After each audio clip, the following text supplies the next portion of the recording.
Before the break, I said I'd be visiting one of the biggest tool shows in Britain, and here we are, Axminster, at the Bath West Showground. One big room full of hundreds of people slobbering over tools. It's utopia for me. There's so much to look at, all types of power and hand tools from around the world. They'll see 16,000 people come through the doors over the next 4 days, and I'm just so excited to be one of them.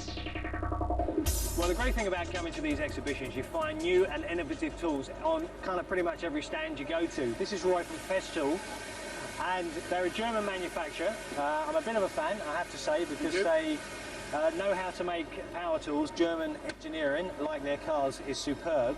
And this is new, isn't it, Roy? This is something I've just stumbled across. I got particularly excited about it because if you do a lot of work where you've got to get into tight corners, which we know is a real problem, especially for kitchen fitters and stuff like that, then this is something you might want to take a look at.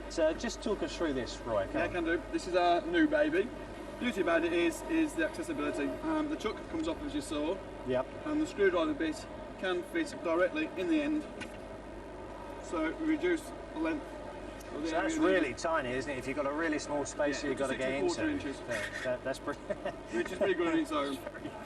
They just think about these things. I love it. You're easy to please. Yeah. The beauty about this one is the attachments that goes with it. Right. Now that is totally brilliant piece of innovation, isn't it? How clever is that? So kitchen cabinet there, get right up tight to it. Very good. I'll take one of those off you then. You haven't seen anything yet. Oh really? Good. Yeah, that comes off. You mean there's more? There is more. Okay. You then got parts of the kit and angle attachment.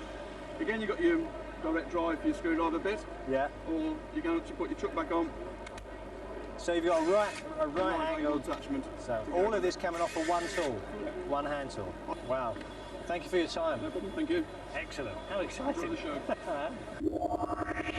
As you know, I'm a big fan of hand tools, and I've come along to meet up with this gentleman here. His name is Tom Lee Nilsson, and as his business card says, he's maker of heirloom quality tools. And if you look down this bench here, I think you'll see why. Tom, it's nice to meet you. Nice to meet you.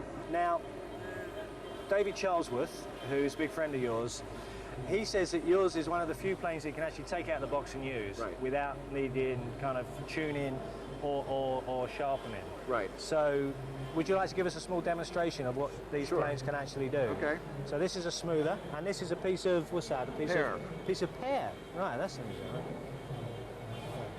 Wow. And wow, look at that. Actually, a tool that doesn't work right out of the box isn't a tool. It's a kit. It's a kit. There aren't many things that people buy that don't work when you buy them. That's amazing. I mean, if you can see this, it's almost like tobacco leaf. Yeah, it is, that color, right.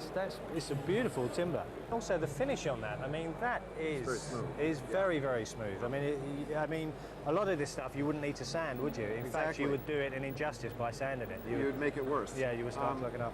The ideal is a hand plane finish being the end and applying finish over that. Right. And if you have a good tool that's well tuned up with a very sharp blade, you can definitely do that with a plane. Well, thank you.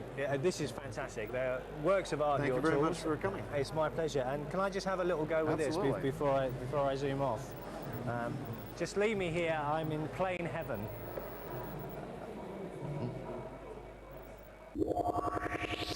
This is a circular saw. No, this is a circular saw. Hey Nathan.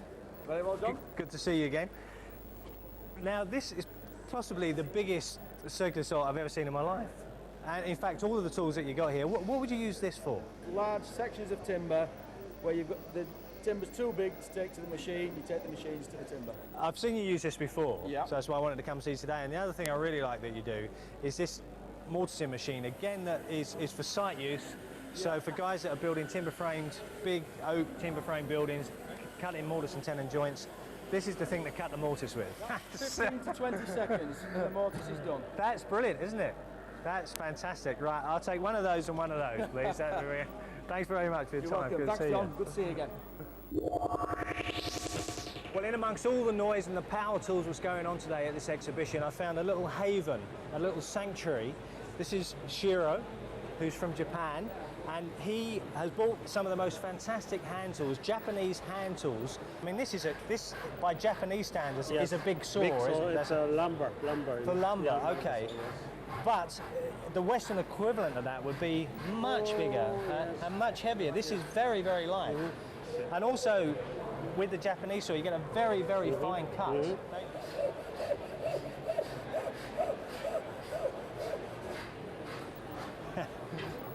Effortless, and that's, you know, you can't really see it on TV, but that is so smooth.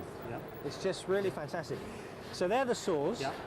And if we just look at the chisels as well, because your chisels again are very different from a Western chisel. The most difference is laminated. Right. Soft steel, Yeah. high carbon steel, laminated. Now this laminated technique that you use stems back to the samurai days when the blacksmith used to make the swords. Still blacksmiths. And the blacksmiths still make these by hand, do they? All by hand. But they are quite brittle, aren't they? Yes. So they're not like a kind of a conventional Western where you can use them for levering stuff like that. So on a building site, they're probably not the tool to take out onto a building site.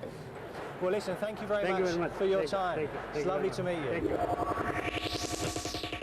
Now, one of the highlights of the show is going on behind me. As you can see, a couple of guys here are turning what appears to be the biggest bowl I've ever seen in my life. This is Colwyn Waite. Hello, Colwyn. Hello, John. Now, you're responsible for this, aren't you?